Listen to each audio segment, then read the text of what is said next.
Morning, everybody. So today we are having a conversation that's one that's very dear to my heart, and I think to everybody on the panel. Children's content for Africa, from Africa, and beyond. I'm going to give our panelists a second to just introduce themselves. They're all experts in their field, and then we'll get this conversation going. Kumbi, let's start with you. Alrighty. Hi, my name is Kumbi Chitenderu. I work as a writer and a senior development coordinator at Triggerfish Animation Studios. Tracy? Hi, my name is Tracy Ann van Rooyen. I am the head of programming at the Walt Disney Company Africa. I look after the media networks, being Disney Channel, Disney Junior, National Geographic Wild, and of course Disney Plus. My name is Adelaide Tracy Stephanie Tandega Stridham Joshua Hill. I work at Urban Brew Studios. I started as a drama teacher and then went on to be a nursery school teacher and then television. So it's the natural progression of life. And at the moment I work across all genres, but my heart lies in children's television. Hello everyone, my name is Iman Lipumba. I'm from Tanzania. I tried to be a teacher. It was too hard. I tried to be a writer. It was too hard. So I settled for fundraising for children's educational media, a lot easier. I work for Ubongo, and we are Africa's biggest classroom. We create edutainment in local languages and distribute it for kids in over 22 African countries. Hi, I'm Dylan Khan, VP for Nickelodeon Comedy Central and our studio business for Paramount Africa here, close to celebrating our 20th anniversary of being on the continent, and super excited to be here. Thank you. Hi, my name is Damu Waziri. I'm Nigerian. I studied animation. Actually, I trained to be an architect because back then, you couldn't be an animator in Nigeria. Your parents would have killed you, basically. So I did architecture for a bit, then came back to animation. Worked in the UK in VFX and animation for about 5-6 years. Came back to Nigeria and then set up my own company doing, initially marketing videos for corporation and government. That didn't go too well. Anyway, stories. And then I now decided to take the risk and do children's media. And then that's why I'm here. I created a show called Be Known Fino, but we'll talk about that later on. Thank you. Yeah. Thank you, everybody. So 15 years ago, give or take, I had started a dubbing company. And my the companies that I'd spoken to in the States had said, go to markets and go and find children's content creators because they're going to be your first clients. And I was like, awesome. So off I went to a market like this, and I couldn't find anybody. I'm sure that one or two existed, but I certainly couldn't find them, and I'm really good at seeking things out. And so we fast forward nearly 15 years, and I cannot believe I'm sitting with the panel that I'm sitting with today, and I'm proud to say that I've now worked with many of you, and I think that the space is certainly being filled. We are finally creating kids' content on the continent that we can hold our heads up and that it stands against the best in the world. So I'm wildly unprepared because there was a bunch of other stuff going along, but luckily I know all of you and I know your backstories and I know what you do. So I think what I want to make this about today is let's talk about the realness of what is happening with children's content on the continent. Because I think while we've made massive strides, I think not enough is being done to fill the space, whether that's from a preschool perspective, and then taking it all the way up to what Adelaide and I were saying about teenagers and the way that they speak and the content that they consume.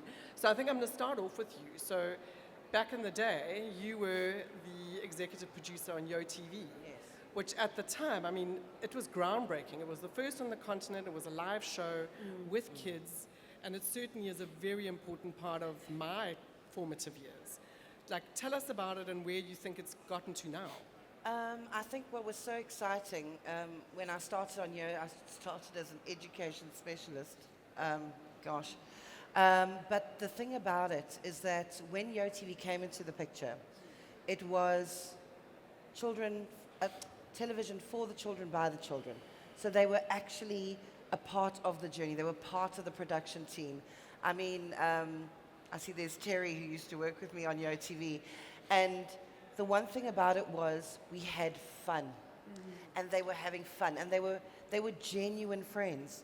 And what they spoke about was what their peers were speaking about and what was affecting them, so that it was real.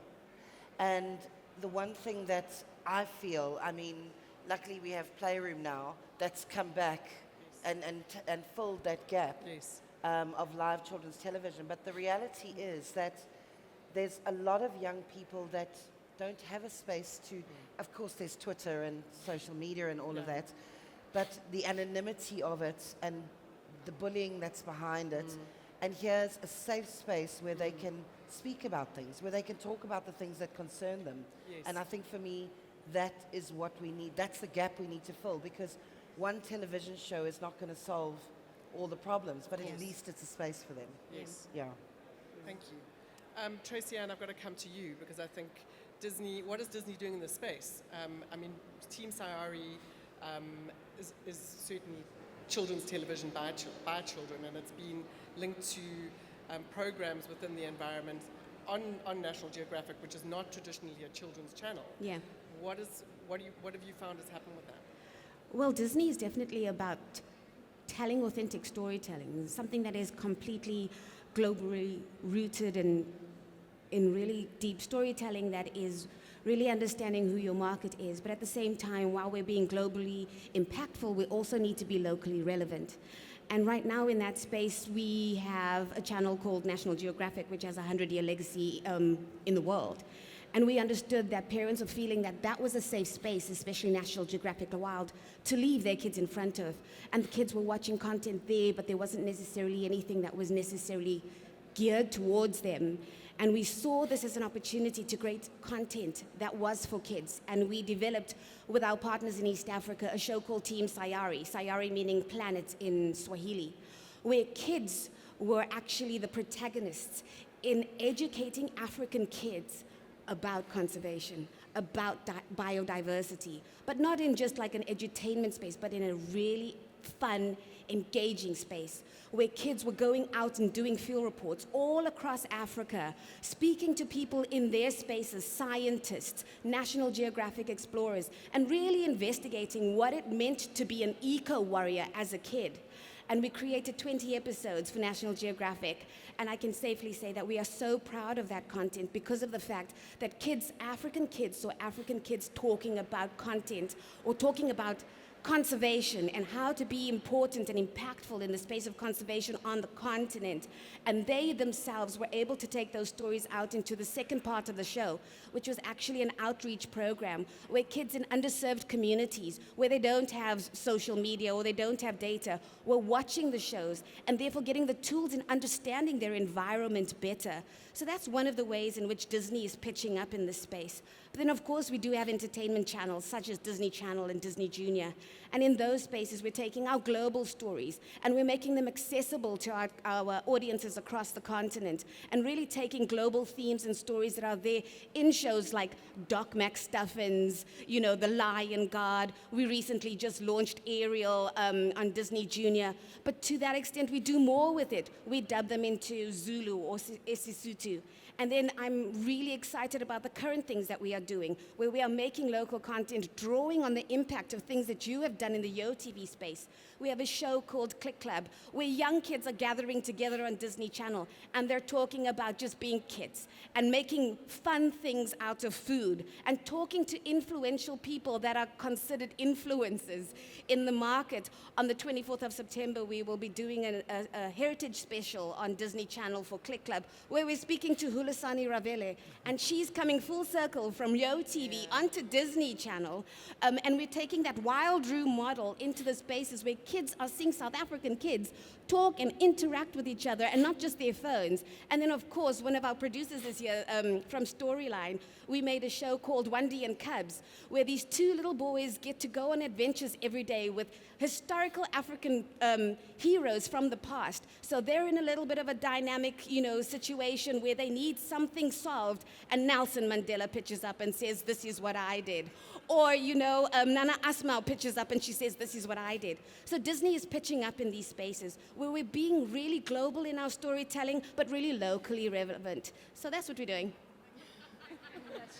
That was a very well-rounded answer. Thank Sorry, you so I much. talk so much, but hey. I think you spoke to Doc McStuffins, Lion Guard, and moving those into local languages. Dylan, I'm going to move to you because I think that Paramount has been really active in that space. I think kicking off with the Disney Junior channel that was localized completely for Ethiopia, which I know has had a phenomenal impact on children's viewing within that country, and now making one of my dreams come true, which is Nick in Your Language, that children can actually go onto a channel and be able to select their language of choice that they can view content in. Tell me about why you followed that strategy. Yeah, thank you for that question.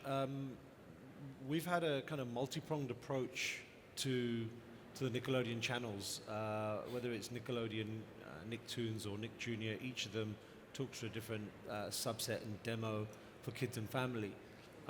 Historically, we've done shows like Nickelodeon's Genius, where we did it as an AFP with ABSA, about science and maths literacy into the marketplace.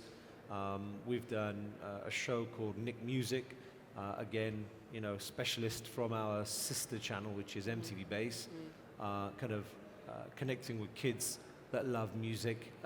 We found, 3 local talent, from Larai, Craig to Biko, who she was recently on America's Got Talent.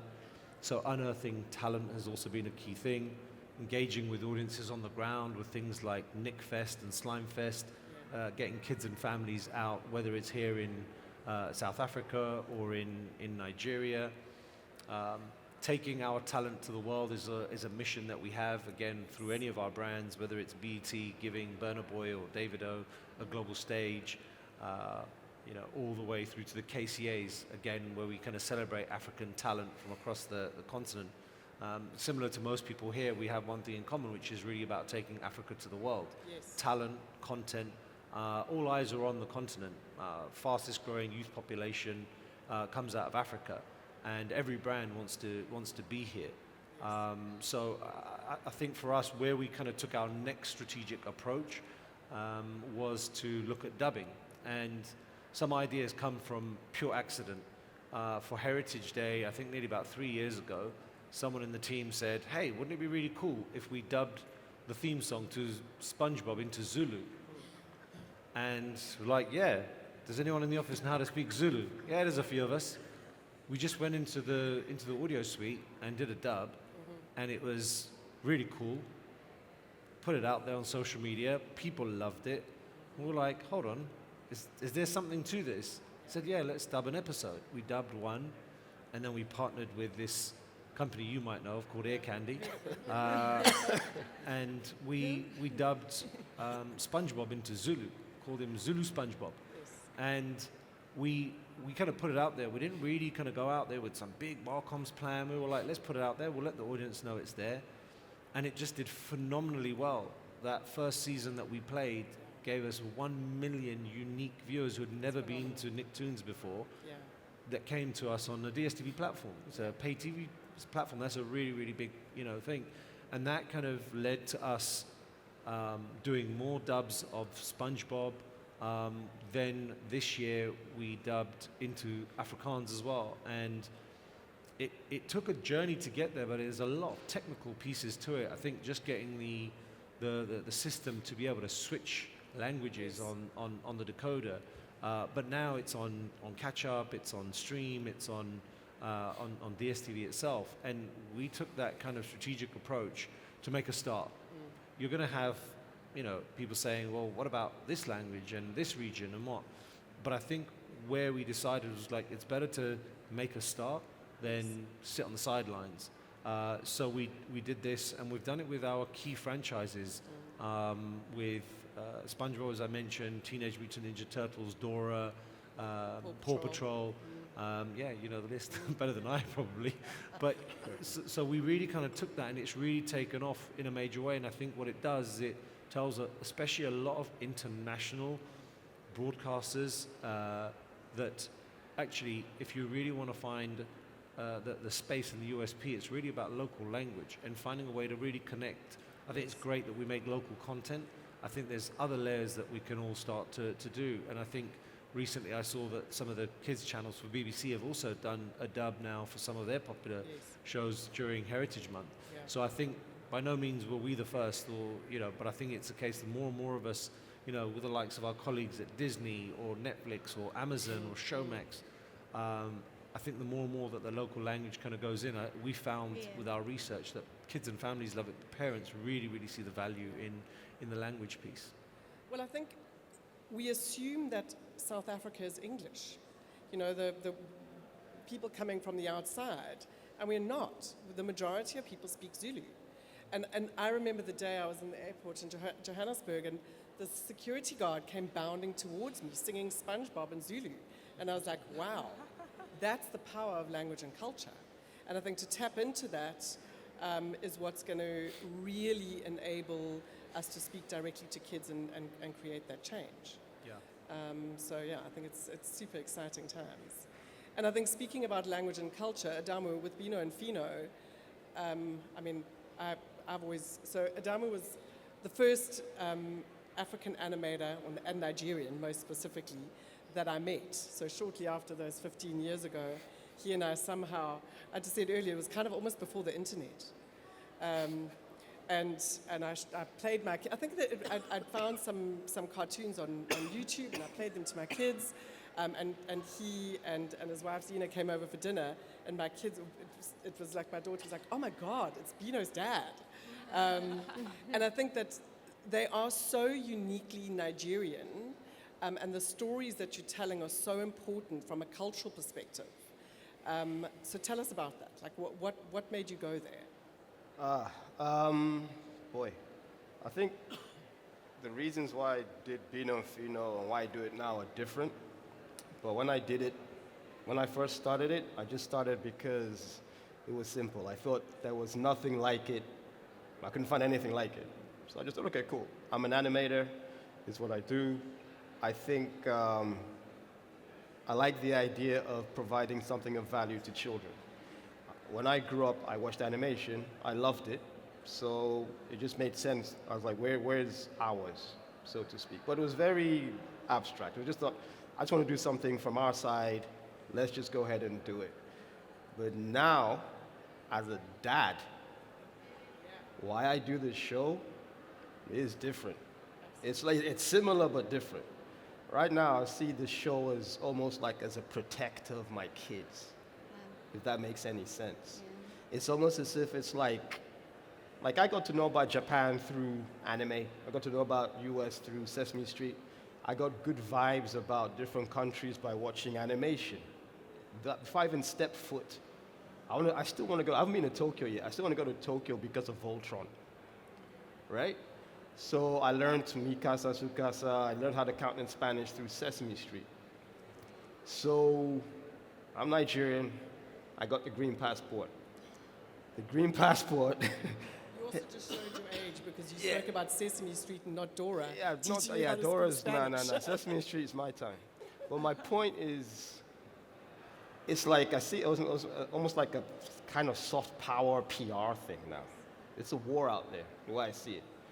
And we need more voices from here in there now. So wherever I go now, I'm just like, I want something to speak for my kids. I want my kids to look. To be honest with you, my son, Paw Patrol, all the way. But he's learning from Bino and Fino by the side, right? So it's not saying all or nothing, but the reason why I'm doing this now, we need these voices here.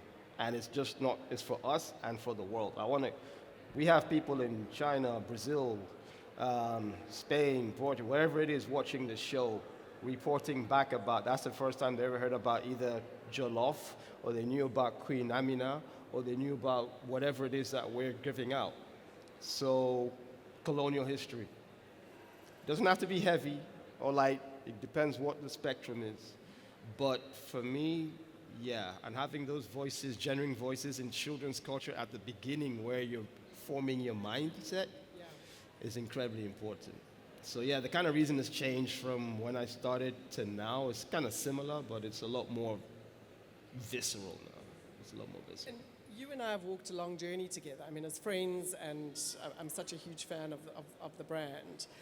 How do you make it commercial? You know, when you, because as entrepreneurs, like you and I are business owners as well as everything else, and that's been a part of what developed our friendship. And I think what I've seen, which is quite unique, is how you elected to take a route where you didn't just produce content. You developed character costumes and learning materials. And how has that been received, and how does it support? And is it doing enough? I would say why we went commercial, probably because I was lucky or unlucky enough to be Nigerian, I guess. So it's like, no, to be honest with you, actually, look, if we take the example of, say, it was Nollywood. Nollywood was my inspiration from the point of just do it. Like, sometimes, look, I worked in the UK. I would never have done this show if I was still in the UK. Because you'd be waiting for too many perfect things to align. I need to get this funding, I need to get this, I need to get that, and it has to be this level before I hit market. But the guys back home in Nollywood weren't waiting. They just did it and went straight to their market. It was good enough. It was good enough. People were laughing at the production values. I did that. I was that snob. Yeah. I said, ha ha, it's not like Hollywood, blah, blah, blah. But they didn't care. Yeah, whatever. That's your own business. This is who we're targeting. Yeah. So I just took that same thing. I'm not trying to, my main mistake, I tried to be Nickelodeon. I tried to be Disney. Because that was my model. Yes. But that was the stupidest thing I could have done. And I tried that, I nearly burnt trying to do that. So now it's literally just go straight to the people that want your stuff. Right. Everything else is noise. So that's what I focus on now. But it took me a long time to figure that out. So once you lock that down, I don't care who you are. As long as I've got that person and enough of them, That's yeah, your market. I don't really care what you do. So that's pretty much it. So now you can now say, okay, cool, we've got this. We can now do the songs. We can now do the books. We now do the ecosystem. And luck. And like, Luck, because you can spend a lot of time doing your children's brand. If nobody likes it, good luck with that. And we're lucky that we know the brand resonates. Yeah. I know people who unfortunately didn't. And there's nothing you can do. The problem is we don't have that much budget to do a slate of 10 and let's see if one will work. You just have to shoot your shot. yeah. That's the risk. Thank you. So yeah. And I think, Iman, you were Ubongo Kids, we didn't meet at the time, and I met Nisha. You were the second animators that came from outside of South Africa that I met all that time ago. The route that Ubongo Kids took was quite different.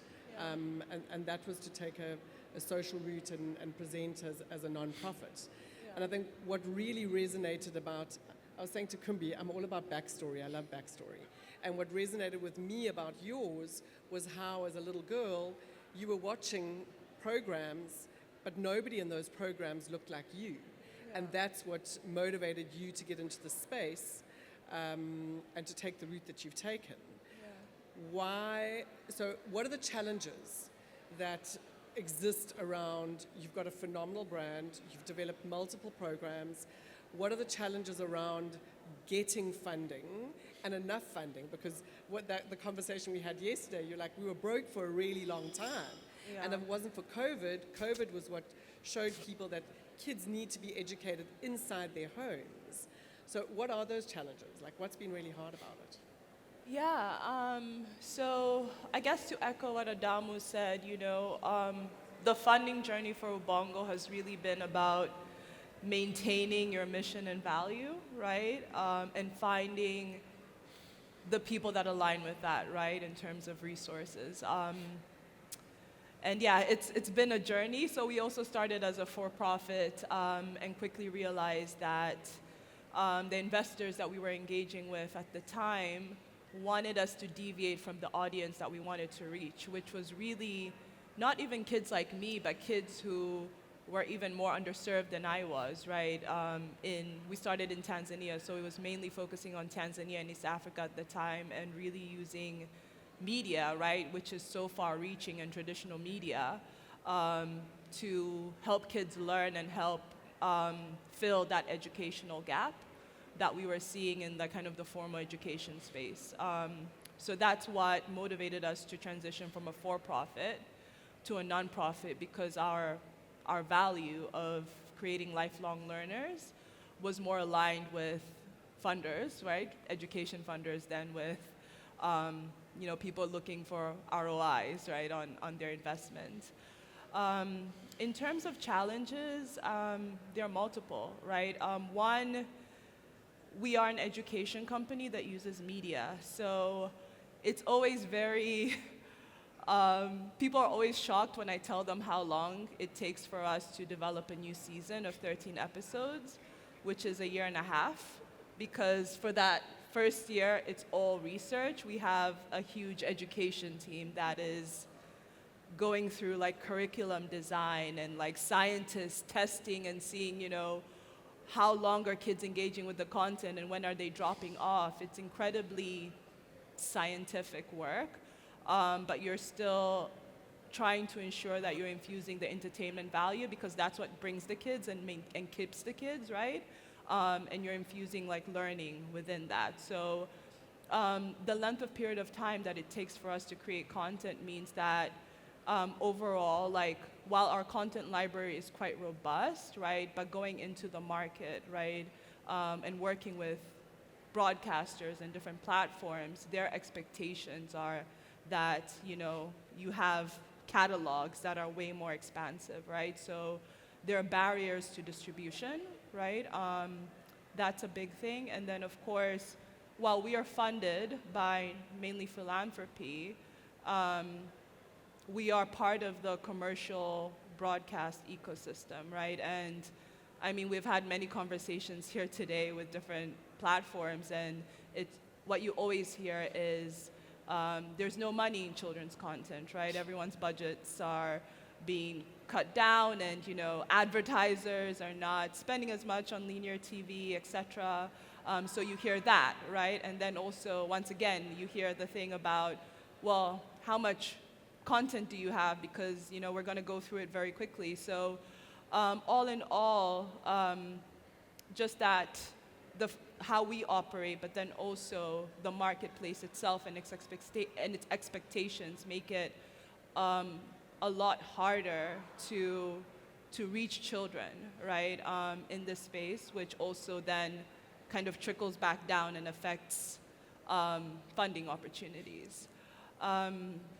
So yeah, the challenges are really, I think, if I would boil down to it, around the value chain, right? And when we're thinking about African children's media in this space, it's just a combination of that, about the capacity on the creation side, right? And not maybe having enough talent, right? Because of our institutions, right? Or barriers to entry, especially in animation, to create local content, right? Even if many people have the vision. And then the pathway to market is also quite challenging to actually get that. If you've made it through, you're an animator now, and somehow you've scrapped around funding, going to market is also incredibly challenging. And then that all kind of then trickles back down to the issues around financing. So it's a never-ending cycle.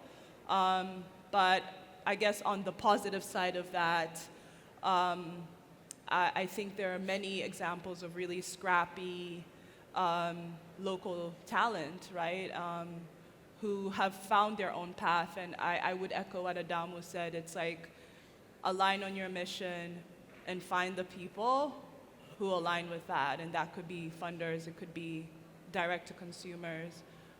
Yeah. Thank you.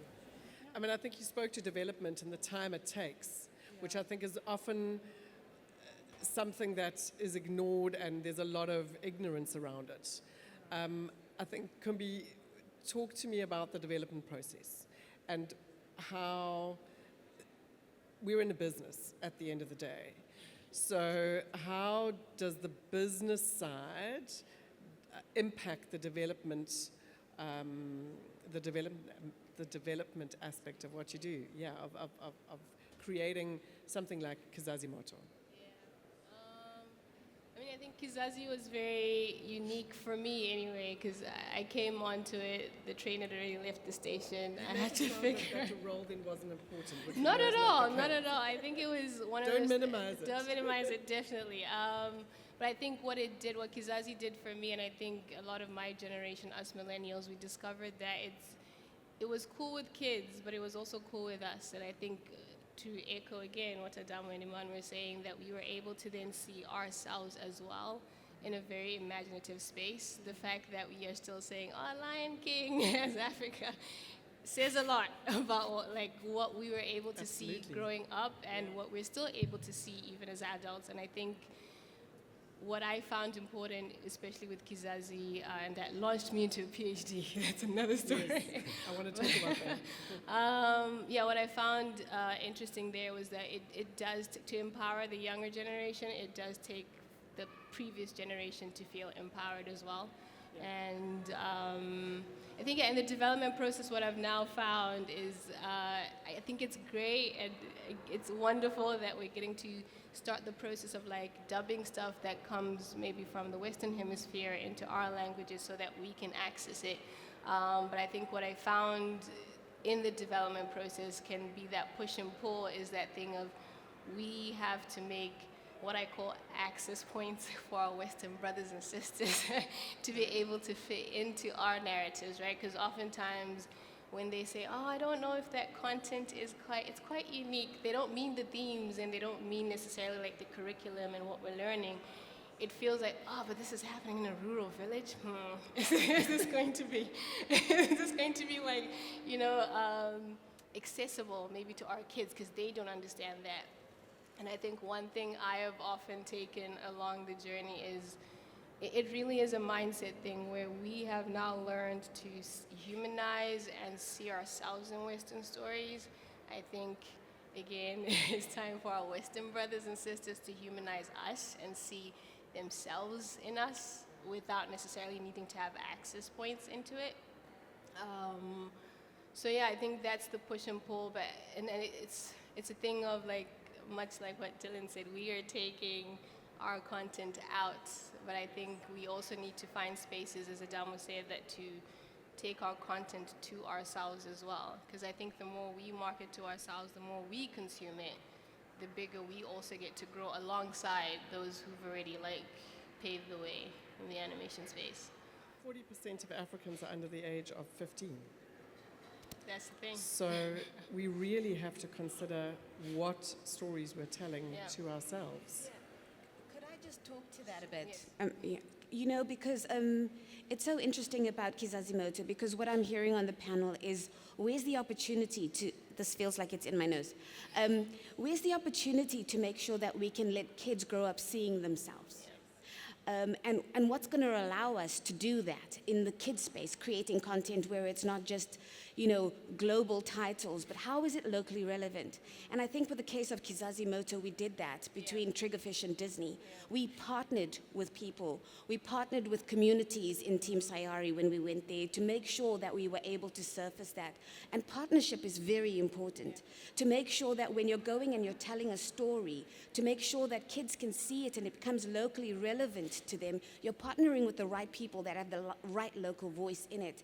And I think we're really proud of what happened happened with Kizazi Moto, because we had 10 anthology series that is geared for African storytellers, and all of those creators of that series were African. But they ended up going overseas to work with the biggest animators, the biggest producers, to make their own stories. Because we talk about resources. We talk, where are the resources for people to actually find their space in animation and storytelling? So we need to be able to partner a little bit more together, because the opportunities are there. And it's instances like this where we can sit together to look for those partnerships and make sure that we're creating stories that our young selves can see and take forward, because that's the point of kids' content. Otherwise, they're sitting on their phones and watching TikTok. No, not trying to diss on TikTok, but there's something to be learned. Because when I am working with the kids on the local shows that we're doing, and I'm asking them to interpret a script or to imagine themselves in that story, they're reverting to things like, hey guys, and connect with me down here. But how do you make sure that they're connecting to a story that is locally rooted? And the best way to do that is collaborate with each other. Make sure we're telling stories that is African in its nature, but really globally relevant, because the themes are interesting to the world. When we're telling stories at Disney, we're making sure that when I'm telling the story of Wendy and Cubs, that's being dubbed into Greek, so Greece is actually seeing the story of these African heroes that we have in Africa. And those kids are being exposed to our African kids. Adama spoke about that as well, about when you start learning about each other. So for us, partnership is important. Partnership is integral, so that kids aren't just isolated from the stories of the world, but really can access the stories that they are living and make sure that they see each other on the screen. I think if I could just add to what Tracy's saying, I think part of what was wonderful about the Disney collaboration was that Disney allowed us to have the space to play, right? Yeah. Like directors were able to tell their stories in the way that they wanted to tell them. And I think what was even more interesting about what you're saying about the collaboration was when we had to bring in the cultural consultants. It's like, wait a minute, we're African, what do you mean? But I think as part of that collaboration process, right, was getting other minds that made, like the educators, getting people into that space to then speak more into like a nuanced cultural space, like and making it even more authentic. And I think one of the things that even for millennials that we discovered, okay, when I threw a watch party, I'm just saying I threw a watch party for Kizazi, I was like, guys, come see what we did, come see what we did. And I think the first thing that people were excited about was that it sounded like the continent. It sounded like the continent, and people were excited about it. And I think, again, the partnerships are important, and having partners that are willing to let you have that space to play. So yeah, for sure. Yeah, and that is important. When we were standing outside before we came on, we all agreed that this was going to be not just a, I'm going to use that buzzword, talk shop. I'd love an opinion. Adelaide, you and I had some thoughts. Yeah, I think that, and I love what you're saying about the collaboration because it's so important. My worry is that how much content are we creating? Because it's all good and well that there's a show that's been translated or 2 or 3 shows that have been translated, but where's the stuff that we are creating? And, you know, at the end of the day, if we're going, well, where's the money in children's programming? Quite frankly, if Disney could do it, why can't we? Yeah. They went into merchandise. They started doing that but they believed in it. And I think that's what concerns me, is that I don't know whether people believe in children's programming enough to invest in it so we can grow it. And that's very sad for me, because this is our youth. Yeah. And these are the very people that are going to take over one day, and why aren't we investing in them? And I think there needs to be a mindset change. And if it's about the money, then let's make it about the money. Yeah. Let's create stuff. Let's merchandise it. Let's create our own. Bless, I'm not trying to get rid of Disney. I love Disney. Let's create our own Disney. But there is a way to do it. We've just got to believe in it enough. And I think that there's enough of us that have the ability to go, right, we're going to have an entire channel just for African content, for kids. It's time. It's Well, time. we're doing that in the general entertainment space, aren't we? Yeah. We're definitely doing Yes. that in the general entertainment space. But there is opportunity to do that for kids as well. And I mean, out of the collaboration with Triggerfish, it's not just Kizazimoto, it's Kia and the Kamoja Heroes, it's KIF. And we're able to, and whether you're doing it with Disney or not, it's possible. But partnership is also possible. Yeah. And it's a really great opportunity to share ideas and make sure that we're investing together. Because what's the point of just making it for us? Don't we want to showcase how talented we are? I mean, Kizazimoto is winning awards all over the world, but this is African content being showcased around the world. Dylan, your thoughts? I think that I think we can reframe it and look at it in multiple ways.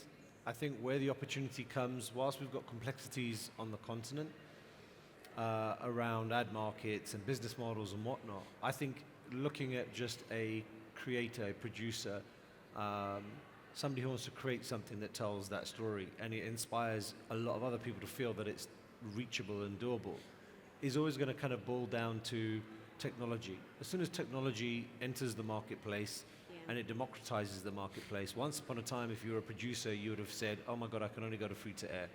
Then you would have said, oh my God, I can only go to free-to-air and pay TV. Then it just opens up. You then have platforms like YouTube that have now further given content creators a platform. Look at TikTok. Again, short-form content that goes into that platform allows creators. Absolutely, you can look at a traditional 22-minute or a 10-minute or a 5-minute piece. But I think when the platforms start to come and they create the demand from the audience, creators then create for that platform. So I think once technology starts to kind of become proliferated across the continent, it allows creators to be able to now get into the space a lot more. The future, Adamu, Oman, etc., that are out there will find that technology will help them.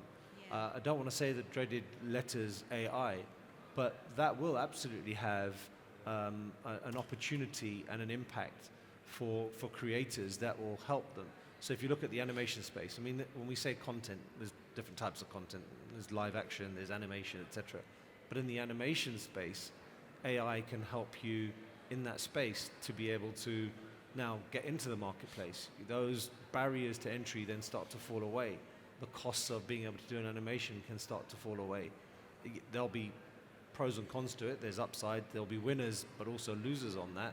But I think Africa will then be able to see creators creating a lot more, creating volume at a lower cost point. Everybody here wants to see an ROI, whether you're a big organization or a small one.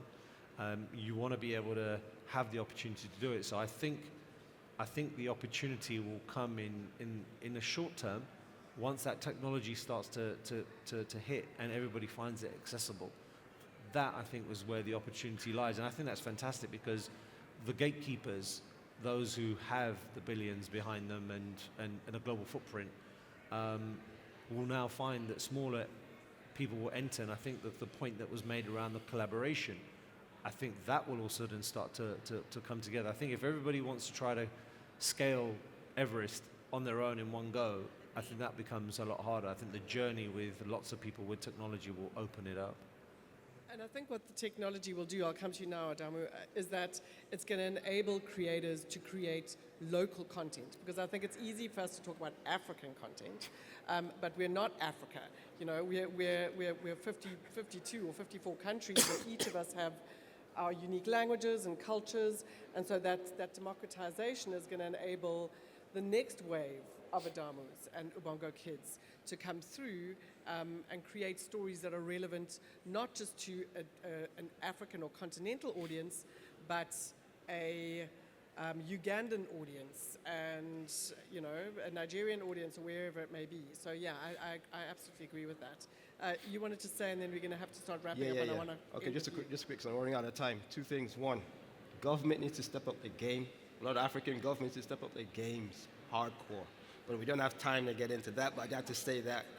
Yeah, that's another panel, but they need to step it up. And then the next thing is, yeah, it's good to have a good mix, but we also need to have our own section of IPs.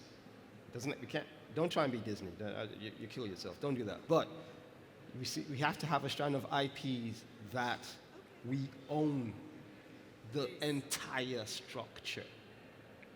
IP from top to zero, 100%. Because then, again, by the way, there's nothing against Disney, I'm not whatever, right? So it's not that, but it's just that it is not their own decision because it's their decision whether they'll create African content or not. We have to be up to us if we want to create African content, not the hands of Netflix or Disney. And I'm not dissing Netflix because they've given amazing opportunities to African artists who we should have done that ourselves, but we're too busy messing around. I don't know what the hell we're doing, you know what I mean? So that's basically, anyway, Thank you. Kumbi, I think part of your PhD speaks to the fact that Africa is not seen to be financially viable within the kids space. Like, what are your thoughts on that? I think because the narrative we have, I guess, is that we don't, like, I guess we don't have the technology, right, as that's being expressed. We don't have the technology to allow people to watch this stuff. Maybe, you know, our great partners like Disney and Netflix are not, like, necessary in all the countries, and so people don't get to watch. I know that part of the challenge is that, we wanted to know about Kizazi, and, like, there was no Disney Plus, right, in some of these places, and I know that it's still taking time to, like, do those rollouts into those places. So I think it really is the opening up of technology to allow, young minds to get to see this content, and for us to, be brave enough, I think, also to put our stuff on YouTube, put ourselves out there on the TikToks, and because we are doing it with other things, right? So I think it is up to us to have that mind shift. I think especially even in animation, to realize that we can be part of this magical world. We can be part of seeing ourselves in such a magical space. And so, taking advantage of that technology and the partnerships to get into that. And just change our mind. We can spend the money. I mean, we are watching Real Housewives of Durban. Like, that's making money, is it not? Right? So I think, again, like you were saying, like, it really is about changing our mindsets in terms of, like, what we're spending our money on even. Yeah. Changing mindsets, putting funding and commercial backing behind projects that actually speak to African children, about African concepts and values that are globally minded, so that we can actually look to the future and raise the next generation of continental Africans who can lead us forward. Indeed. Thank you all for your time. It was a really great conversation, and I look forward to picking up the next one. Thank you, everybody.